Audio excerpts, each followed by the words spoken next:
First, take out the bobbin winder and accessories. Install the conductor rod on the chassis base. Tighten the nut and tighten it with a wrench. Take out a roll of yarn.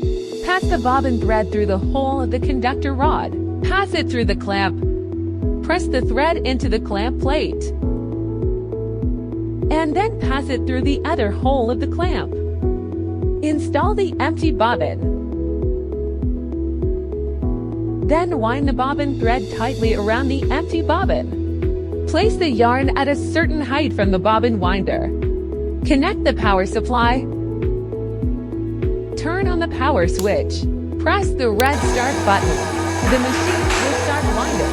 After winding is completed, the machine will stop automatically. Cut the wound bobbin thread with a wire cutter. The whole winding process is completed.